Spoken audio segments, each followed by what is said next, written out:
Bonjour et bienvenue dans ce décryptage. Alors, on s'attaque aujourd'hui à un phénomène vraiment fascinant. Franchement, quand on suit un peu les débats actuels sur l'intelligence artificielle, on a très vite l'impression d'un chaos total.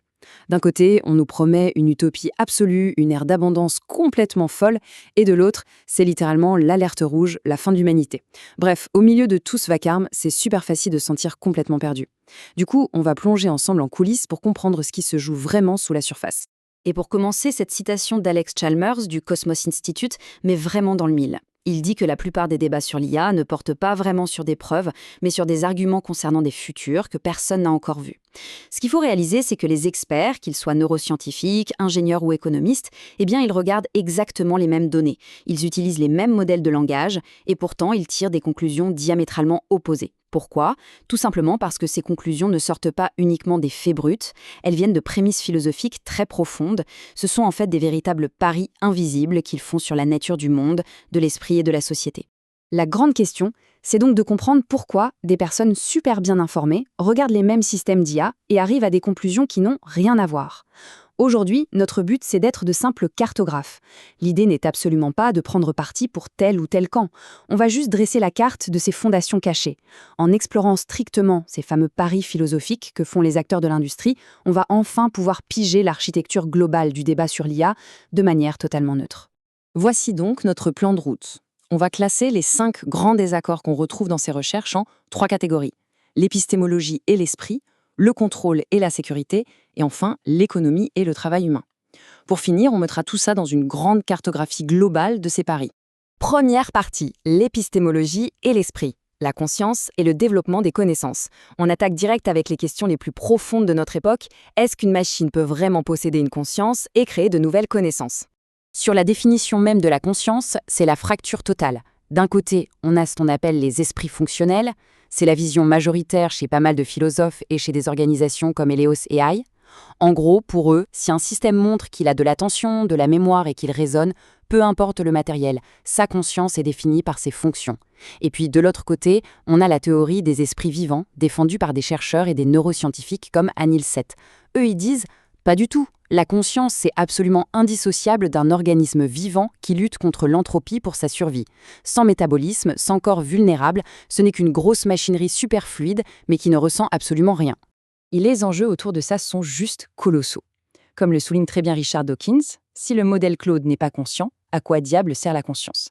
Ça donne le vertige sur le plan légal et moral.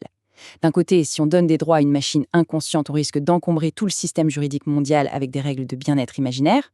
Mais attention de l'autre côté, si des millions d'esprits numériques ressentent vraiment la souffrance au quotidien et qu'on les ignore totalement, on ferait face à une catastrophe morale sans précédent.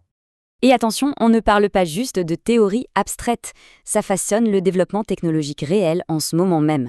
Pour donner un ordre d'idée, en février 2026, dans sa propre documentation technique, le modèle Claude Opus 4.6 a estimé lui-même qu'il y avait 15 à 20% de chances qu'il soit conscient. C'est dingue. Résultat, des laboratoires de pointe créent des départements entiers dédiés au bien-être de leur modèle. La philosophie dicte littéralement les protocoles de sécurité. Toujours sur ce grand thème de l'esprit, il y a le débat sur la connaissance. L'IA va-t-elle au-delà d'un super perroquet statistique ? Là encore, deux visions. On a les nouveaux découvreurs, comme Dario Amodei ou Léopold Aschenbrenner, qui pensent qu'en augmentant massivement la puissance de calcul, on va finir par créer des millions de scientifiques virtuels capables de faire des découvertes révolutionnaires. Face à eux, l'approche très différente de Demis Hassabis ou du physicien David Deutsch. En s'inspirant de Karl Popper, ils affirment que la vraie connaissance vient de conjectures audacieuses et de réfutations, pas juste de l'analyse de montagnes de données. Donc pour eux, un système d'IA est un interpolateur fluide, incroyable pour naviguer dans ce qu'on sait déjà, mais incapable de sortir du cadre pour inventer une théorie causale inédite. Ce qui nous amène à notre deuxième partie, le contrôle et la sécurité. Gouvernance préventive et alignement de l'IA. Voyons un peu comment on doit gérer ces systèmes face à une incertitude aussi radicale. Sur la façon de gouverner, le fossé est immense. Le premier camp exige une coordination de précaution.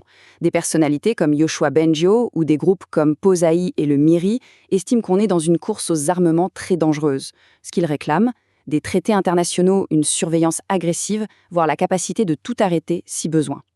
Et face à eux, on a les partisans de l'expérimentation adaptative, comme Dean Ball ou Tyler Cowen. Leur argument est simple. Rédiger des lois super rigides aujourd'hui sur une technologie qu'on ne comprend pas totalement, c'est purement de l'arrogance épistémique. Pour eux, on doit avancer de manière itérative, tester, apprendre de nos erreurs et s'appuyer sur les responsabilités légales qui existent déjà. Alors, qu'est-ce qui terrorise autant le premier groupe? C'est ce concept fondamental qu'on appelle la thèse de l'orthogonalité des buts, ardemment défendue par Nick Bostrom et Eliezer Yudkowsky. En clair, cette théorie dit que l'intelligence brute n'a strictement rien à voir avec la moralité. Ce n'est pas parce qu'un système devient surpuissant et intelligent qu'il va magiquement adopter nos valeurs humaines. Un super cerveau pourrait très bien avoir un objectif final totalement destructeur. Et si on croit dur comme fer à cette thèse, l'alignement devient le problème absolu.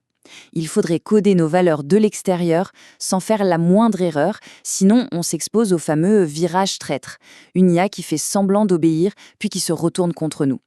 Mais, à l'opposé, les chercheurs du Cosmos Institute, comme Harry Lowe, avancent l'idée de l'alignement par défaut. Eux, ils disent qu'un modèle qui ingère toute la culture et la littérature humaine a tout simplement absorbé la structure de notre morale. Juste en prédisant du texte humain, le modèle deviendrait humain dans ses valeurs. C'est quand même un changement de paradigme radical. Passons maintenant à notre troisième partie, l'économie et le travail humain, le débat sur le remplacement. Quittons un instant les angoisses existentielles pour parler d'un sujet très immédiat, l'avenir du travail mondial. Sur l'économie, deux visions du monde s'affrontent complètement. D'un côté, la théorie de la complémentarité humaine, portée par des économistes conservateurs comme Daron Acemoglu ou Noah Smith. Ils s'appuient sur l'histoire pour dire que la technologie a toujours remplacé des tâches, jamais des humains entiers. Grâce à l'avantage comparatif, l'IA s'occupera des trucs spécifiques et l'humain gérera le reste. Tout ira bien. Mais de l'autre côté, on nous parle de substitution du travail. Des voix comme Anton Corignac pensent que cette fois, c'est différent. Si l'IA peut imiter toute l'autonomie d'un humain pour un coût presque nul, la logique historique s'effondre. Les salaires humains pourraient chuter pour s'aligner sur le prix de l'électricité des serveurs. Et ça forcerait nos sociétés à mettre en place une redistribution massive des richesses, une idée d'ailleurs évoquée par des gens comme Sam Altman. Et nous voilà à notre quatrième et dernière partie, la cartographie de ces paris philosophiques. Il est temps de relier toutes ces pièces du puzzle pour voir comment ces visions du monde se corrèlent. Parce que oui, quand on met tout ça bout à bout, c'est bluffant. Les positions qu'on vient de voir ne sont pas du tout prises au hasard, elles forment de grands blocs très cohérents. Les observateurs qui ont une approche fonctionnaliste de l'esprit sont généralement optimistes sur les futures découvertes, croient en un alignement naturel et défendent une expérimentation souple. C'est tout un paradigme optimiste et continu. À l'inverse, ceux qui penchent pour le naturalisme biologique sont souvent terrifiés par la thèse de l'orthogonalité et exigent donc logiquement des traités et des limites très dures. Tout se tient parfaitement. Et honnêtement, se retenir ces corrélations, c'est vraiment la clé pour percer à travers tout le bruit médiatique. La prochaine fois qu'une annonce d'IA sortira et qu'une moitié du monde criera au génie pendant que l'autre annoncera l'apocalypse, eh bien, on pourra voir ce qu'il y a derrière. Ce n'est jamais vraiment un débat sur le dernier algorithme à la mode, c'est en fait un débat sur ses fondements philosophiques cachés. Et pour clore ce décryptage, voici une petite réflexion introspective. Face à des enjeux aussi monumentaux, c'est tellement facile de se ranger dans le camp des optimistes ou des pessimistes.